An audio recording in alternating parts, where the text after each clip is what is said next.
రైతులు పండించినటువంటి పంట కొనుగోలు విషయంలో అలసత్వం వహిస్తూ ఉన్నారు తెలంగాణ రాష్ట్ర ప్రభుత్వం అంటున్నారు బీఆర్ఎస్ పార్టీ నాయకులు. మాజీ మంత్రి జీవన్ రెడ్డి అడిగి తెలుసుకుందాం. అసలు సార్, ప్రధానంగా మీరు ఒక లెటర్ రాశారు, అది తొలి వెలుగు చేతిలో ఉంది. అసలు ఎందుకు ఈ లెటర్ రాయాల్సి వచ్చింది? ప్రభుత్వం చెప్తా ఉంది 80% ఆఫ్ ది మొత్తం రైతులు పండించినటువంటి పంటను కొన్నామంటుంది. ఇప్పుడు స్వయంగా పౌర సరఫరా శాఖ మాత్యులు ఏదైతుందో రాష్ట్రంలో 90 లక్షల మెట్రిక్ టన్ ధాన్యం సేకరణ లక్ష్యంగా పెట్టుకున్నామని చెప్పన్నారే. 21,000 కోట్ల రూపాయలు అయితే సిద్ధం చేసుకున్నామని చెప్పన్నారు. This is on May 7th I believe. ముఖ్యమంత్రి గారు ఏదైతుందో May 21st నాడు దాన్ని 75 లక్షలు కుదించిండా. అంటే ఇద్దరు ప్రభుత్వ లెక్కలతోనే చెప్తారు. ఉత్తమ్ రెడ్డి గారు చెప్పినా ప్రభుత్వ లెక్కలే, సీఎం గారు చెప్పినా ప్రభుత్వ లెక్కలే. మరి 15 లక్షల వ్యత్యాసం ఎట్లయింది? అక్కడ పోయినాయి 15 లక్షల మెట్రిక్ టన్నులు. ఆ 15 లక్షల మెట్రిక్ టన్ ఎక్కడ పోయినాయి అని చెప్పి అంటున్నాను. ఇప్పుడు ముఖ్యమంత్రి గారు చెప్పిన లెక్క ప్రకారంగా 46 లక్షల మెట్రిక్ టన్ను ధాన్యం సేకరణ చేసిన అని చెప్పి అన్నాడు. 90 లక్షల మెట్రిక్ టన్నులో 46 లక్షల మెట్రిక్ టన్నులు అంటే ఎంత అవుతుంది? 50% అవుతుంది. వారు చెప్పిన లెక్కలు, ముఖ్యమంత్రి గారు చెప్పిన లెక్క ప్రకారంగానే ప్రభుత్వ లక్ష్యం 90 లక్షలు అయినప్పుడు వారు సేకరించింది 46 లక్షలు అయితే it's only 50%. Your payment is not in 7,000 crores. లక్ష్యం 21,000 కోట్లు చెల్లింపు చేయాలి. ఏ జిల్లా అయినా పరిగణన తీసుకుని నువ్వు ఒక జగిత్యాలే కాదే, జగిత్యాలో గత సంవత్సరం ఈ దినం నాటికి 3,60,000 మెట్రిక్ టన్నులు సేకరిస్తే ఈ సంవత్సరం అది 2.6 lakh, అంటే 1,00,000 మెట్రిక్ టన్నులు షార్ట్ ఫాల్ ఉంది. గత సంవత్సరానికి ఈ సంవత్సరానికి ఒక జగిత్యాల జిల్లాలో సేకరణ 1,00,000 మెట్రిక్ టన్నుల ధాన్యం షార్ట్ ఫాల్ ఉంది. తూకం వేసేప్పుడు ఏదైతుందో 40 కిలోల బ్యాగ్ ఉంటే 43 కిలోలు పెడుతున్నారే, అంటే 3 కిలోలు అదనంగా పెడుతున్నారు. పర్ క్వింటల్ ఎంత పోతున్నది? 5 కిలోలు పోతున్నది. తూకం వేసేప్పుడు మాయిశ్చర్ ఎంత ఉండాలి? 17% ఉండాలి. మిల్ అన్లోడింగ్ పాయింట్ వారం రోజులు జాప్యం వరకు ఏమవుతుంది? ఈ 17% మాయిశ్చర్ ఏదైతుందో it is going down to 8 to 9%. మళ్ళీ ఒక 5 కిలోలు పోతుంది. అంటే ముందు తూకం వేసినప్పుడు పోయింది 5 కిలోలు, ఈ మాయిశ్చర్ పర్సెంటేజ్ పడిపోవడం ఇంకొక 5 కిలోలు. అంటే ప్రతి క్వింటల్ మీద 10 కిలోలు రైతు నష్టపోతుండు. 10 కిలోలు అంటే కిలోకి 25 రూపాయల చొప్పున 250 రూపాయలు. This is nothing but RR tax. This is nothing but RR tax. Revanth Reddy ప్రభుత్వ నిర్లక్ష్యం, వైఫల్యానికి రైతు ఏదైతుందో ప్రతి క్వింటల్ మీద 250 రూపాయలు ఆర్థికంగా నష్టపోతుంది. That's why we're calling it as RR tax. అది గమనించకుంటే ఏదైతున్నదో, నేను క్యాబినెట్ మీటింగ్ సమావేశమైందా, మరి ఇంత ప్రాధాన్యత సందర్శించుకున్న అంశాన్ని చర్చించద్దే. వీళ్ళ మీరు ఉమ్మడి 10 జిల్లాలో 10 మంది ఇన్ఛార్జ్ మంత్రులు ఉన్నారు. సరే, హైదరాబాద్, రంగారెడ్డి పక్కన పెట్టండి. ఇంక 8 జిల్లాలు ఉన్నాయి కదా. ఆ 8 జిల్లాల మంత్రులు ఎక్కడున్నారు? వాళ్ళు ఎక్కడైనా మీ ఉమ్మడి జిల్లా కళ్ళాలల్లా మీరు పర్యవేక్షణ చేసిండ్రా? మరి నా ఉన్న అనుభవంలో జగిత్యాల అయితే మా మంత్రి పర్యటించినట్టయితే నేను ఏ పత్రికలో గమనించలేదా? మా జిల్లా ఇన్ఛార్జ్ మంత్రి తుమ్మల నాగేశ్వరరావు గారు, ఆయన మొత్తం ఉమ్మడి కరీంనగర్ జిల్లాలు 4 జిల్లాలు ఉంటే కరీంనగర్, జగిత్యాల, సిరిసిల్ల, పెద్దపల్లి, ఆయన ఏ జిల్లా ఏ కళ్ళం పర్యటించినటువంటి ఒక నేను వార్త గమనించలేదు. ఉత్తమ్ రెడ్డి గారు నల్లగొండకో సూర్యాపేటకో ఫ్లయింగ్ విజిట్ చేసేది మాత్రం నేను పత్రికలో గమనించిన ఫ్లయింగ్ విజిట్. ఆయన పౌర సరఫరా శాఖ మంత్రులు. ఇక మరి ఇతర మంత్రుల సంఘాన్ని చెప్పాల్సిన అవసరం లేదు. నీ మంత్రులను నువ్వు వాళ్ళను రివ్యూ చేయకుండా ముఖ్యమంత్రి గారు ఏదైతే ముందు మీ మంత్రులను నువ్వు రివ్యూ చేయనాయన. వాళ్ళ శాఖల పనితనం ఒక పక్కన, ధాన్యం సేకరణ ప్రధానం ఇవ్వాలి. ఇది అందరికి సంబంధించిన అంశం. ఇది అంటే ఇప్పుడు రాబోయేది వర్షాకాలము. ఇప్పుడు రోహిణి కర్త ఆల్రెడీ నడుస్తూ ఉంది. రైతులు కూడా ఇబ్బంది పడుతున్నటువంటి సందర్భాలు చూస్తూ ఉన్నాం. 7 మంది చనిపోయారు, 8 మంది చనిపోయారు అంటూ వార్తలలో కూడా మనం వింటూ ఉన్నాం. బీఆర్ఎస్ పార్టీ జనరల్ సెక్రటరీగా మీరు మీ అధినాయకునికి ఏమైనా చెప్పబోతున్నారా? ఈ విషయంలో కళ్ళాల దగ్గరికి బీఆర్ఎస్ పార్టీ పోతుందా అంటే ఏం చెప్తారు? డెఫినెట్గా కళ్ళాలు పర్యటిస్తున్నాం. బీఆర్ఎస్ నాయకులు కానీ కార్యకర్తలు రైతుల పక్షాన ఉన్నారు. ఆనాటికి వెళ్ళి ఈనాటి వరకు ఏదైతుందో, నేను స్వయంగా ఏదైతుందో వీళ్ళ జగిత్యాల జిల్లాలో ప్రతిరోజు ఎక్కడో కాడ కళ్ళాలు పర్యటించడమే కాకుండా మన చొప్పద నియోజకవర్గం పూడూరు కేంద్రంగా ఆరంభంలోనే, అంటే దాదాపు 20 రోజుల క్రితం ఏదైతుందో వీళ్ళ మహాధర్నా చేపట్టడమే, కొద్దిగా మూమెంట్ తీసుకురావాలని చెప్పని. ఇప్పుడు నేను పేర్కొన్న మంచిర్యాల జిల్లా ఉన్నదే, లక్షపేట ప్రాంతంలో 4 రైతులు ఏదైతుందో ఇద్దరు ఒక కాడ గోడగూలి ధాన్యం సేకరణ చేయబడ్డ ధాన్యం తరలింపు జాప్యంతో చనిపోయిన 4 రైతులు నేను స్వయంగా గమనించిన. ఇలా బీఆర్ఎస్ రైతు పక్షపాతి, అది కేసీఆర్ రైతు పక్షపాతి. రైతు పక్షాన్ని నిలబడేటువంటి ఒక నాయకుడు కాబట్టి ఏది ఇస్తుందో దేశంలో ఎక్కడ లేనాడు రైతు బంధు ప్రవేశపెట్టిన ఘనత కేసీఆర్ గారికి దక్కుతుంది. ఇలా రైతు బీమా ఉన్నదే, దేశంలో ఎక్కడ లేనాడు ఏది ఇస్తుందో రైతుకు ఒక అండగా నిలబడాలి అనే ఒక భావనతో ఏది ఇస్తుందో, రైతు అకాల మరణానికి గురైనట్టయితే ఆయనకు 5 లక్షల రూపాయలు బీమా సౌకర్యం కల్పించేటట్టు అమలు చేసినటువంటి ఘనత కేసీఆర్ గారికి దక్కుతుందని చెప్పండి. అంటే పంట కొనుగోలుకు సంబంధించినటువంటి అంశం సెంట్రల్ స్టేట్కి సంబంధించినటువంటి అంశంగా చూస్తూ ఉంటాం. ఎఫ్సిఐ కూడా ఇన్వాల్వ్మెంట్ ఉంటుంది. సెంట్రల్ జాప్యం ఏమైనా కొనసాగుతుంది అనుకోవచ్చా? ఇక్కడ ఏమనుకుంటా ఉన్నారు?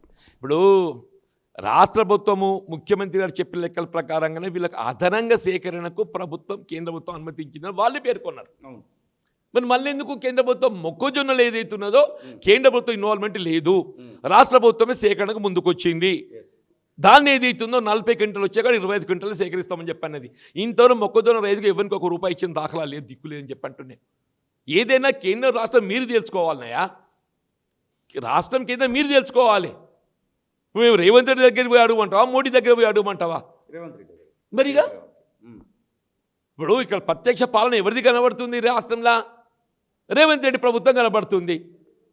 రేవంత్ రెడ్డి కేంద్రంతో తెలుసుకోవాలన్నాయా? మరి అన్నాడు కేసీఆర్ గారు ముఖ్యమంత్రి ఉండగా ఇదే మొక్కజొన్నకు సంబంధించి రైతుకు ఏ సమస్య రాకుంటే ఇది ఇస్తుందో మార్ఫెడ్ ద్వారా రైతు ఎంత మొక్కజొన్న ఉత్పత్తి చేస్తే అంత సేకరించిందే. మరి అన్నాడు కేసీఆర్ ప్రభుత్వం ఏది ఇస్తుందో నీకు మొక్కజొన్న ఎంత ఉత్పత్తి చేసినా ఏ విధంగా ఆంక్షలు లేకుండా రాష్ట్ర ప్రభుత్వం బాధ్యతతోని మార్ఫెడ్ ద్వారా ఏదైతున్నదో నీకు మొక్కజొన్న మద్దతు ధరకు సేకరించింది. లెక్కలు ఉన్నాయి. వీళ్ళు ఈజ్ కంటిన్యూటీ అంటున్నాను, అంతగానే మెరుగైన పాలన అంటున్నావు కదా. రాహుల్ గాంధీ గారు ఏం చెప్పిండే? రాహుల్ గాంధీ గారు ఏం చెప్పిండు? 500 రూపాయలు బోనస్ ఇంక ఇస్తా అన్నాడు.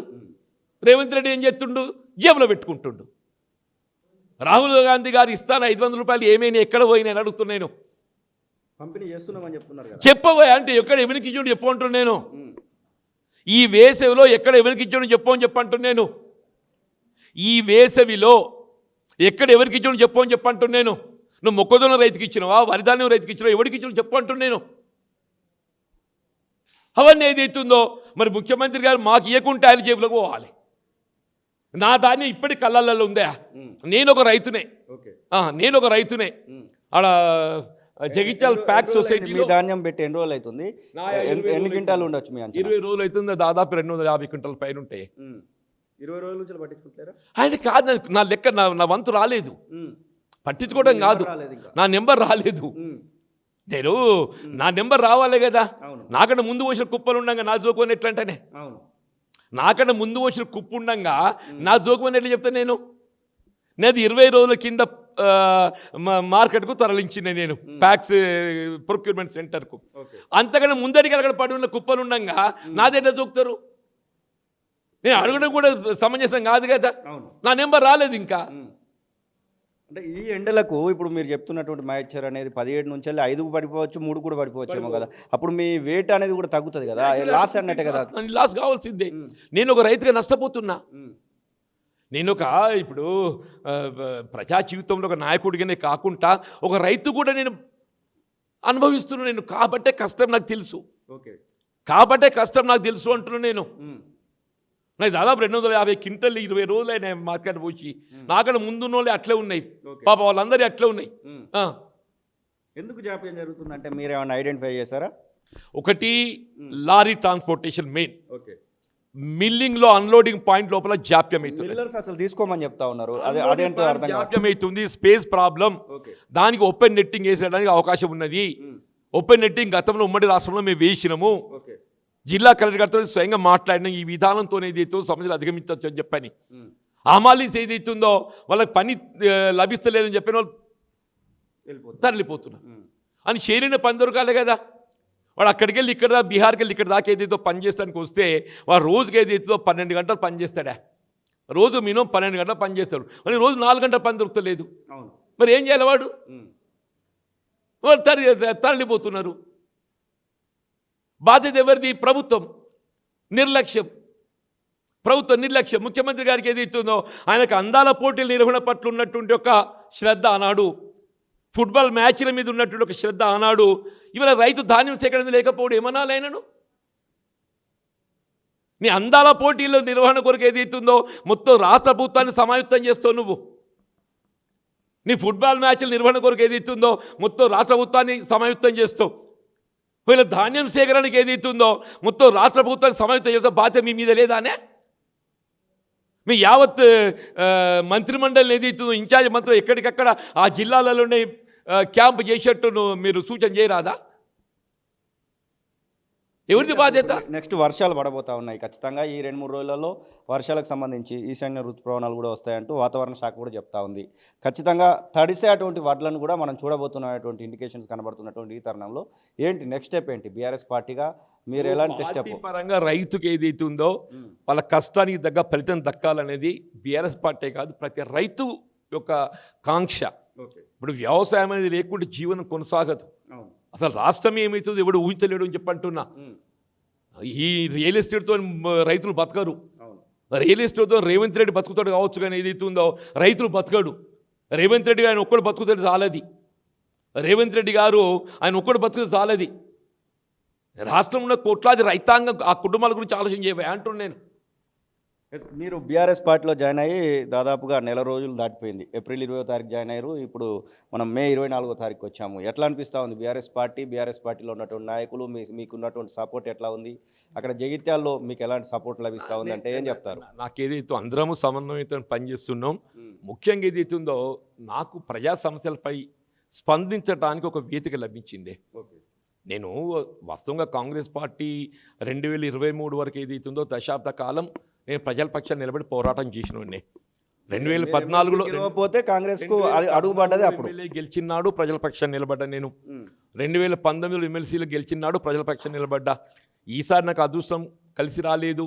ఎమ్మెల్యేగా నేను ఫలితం పొందలేకపోయినా, పార్టీ పరంగా ఏదైతుందో గుర్తింపు పొందలేకపోయినా. నేను సరే ఏదైనా ఏదైతుందో కాంగ్రెస్ పార్టీలో కొనసాగుతూ ప్రభుత్వ వైఫల్యాలను నేను సమర్థించిన దానికంటే ప్రజల పక్షం నిలబడి ప్రజా సమస్యల పరిష్కారం కూడా పోరాటం చేసింది ఏం కదనే కనీసం తృప్తి అని ఉంటుంది, ఆత్మతృప్తి ఉంటుంది, ప్రజా జీవితంలో ఒక తృప్తి లభిస్తుంది. దట్స్ వై నేను ఇవాళ ఈ వేదిక ఎంచుకున్న. బీఆర్ఎస్ జనరల్ సెక్రటరీకి చాలా పవర్స్ ఉంటాయి బీఆర్ఎస్ పార్టీలో, కానీ ఈ నెల రోజులలో జీవన్ రెడ్డి ఎక్కడ కూడా పవర్స్ను వాడుకున్నట్టు కనబడట్లేదు. అంటే పవర్స్ అనేది ఏముండదు, సభ్యత్వము దాని పట్ల. అవును, డెఫినెట్లీ. ఇప్పుడు సభ్యత్వం అనేది వీళ్ళ ప్రధానంగా బాధ్యత తీసుకోవడం జరిగింది. దాని పట్ల ఏదైతుందో ఆన్లైన్ మెంబర్షిప్ కొరకు వీళ్ళ కేసీఆర్ గారు సమీక్షించారు, వారి సలహాలు సూచనలు ఇవ్వడం జరిగింది. ఆ ట్రైనింగ్ ఇప్పుడు యాప్ ఏదైతుందో శ్రవణగా రూపొందిస్తుండ్రు. యాప్ రూపొందించబడ్డ తదుపరి ఏదైతుందో దానికి శిక్షణ కార్యక్రమాలు ఆరంభమవుతాయి. తదుపరి అయితే will go in to the field. వీళ్ళ మెంబర్షిప్తో పార్టీ బలోపేతంతో పాటుగా ప్రజా సమస్యలను కూడా గుర్తించి ఆ సమస్యలను ఏ విధంగా పరిష్కరించాలి, ప్రభుత్వంపై ఏ విధంగా ఒత్తిడి తేవాలి, దాని పట్ల ఏదైతే ఉందో మేము దృష్టి పెట్టాం. ఇంకా కాంగ్రెస్ నుంచి ఎవరైనా ఎక్స్పెక్ట్ చేయొచ్చా? మీలాగా వచ్చేటువంటి వాళ్ళు ఎవరైనా ఉన్నారా అంటే ఏం చెప్తారు? నాకు తెలియదు. ఎస్, ఇది పరిస్థితి. మొత్తం మీద జీవన్ రెడ్డి చెప్తున్నటువంటి మాటల ప్రకారం కళ్ళలలో వడ్లు అలానే ఉన్నాయి. నా వడ్లే దాదాపు 250 క్వింటాళ్ళ వడ్లను అక్కడే పోసి 20 రోజులు గడుస్తూ ఉంది అనేటువంటి మాటను చెప్తూనే ఇక బీఆర్ఎస్లో సంతృప్తిగా ఉన్నటువంటి మాటను అయితే వారు చెప్తున్న పరిస్థితి. కెమెరా పర్సన్ అజార్తో శ్రీనివాస్ తొడివేలుకు, హైదరాబాద్.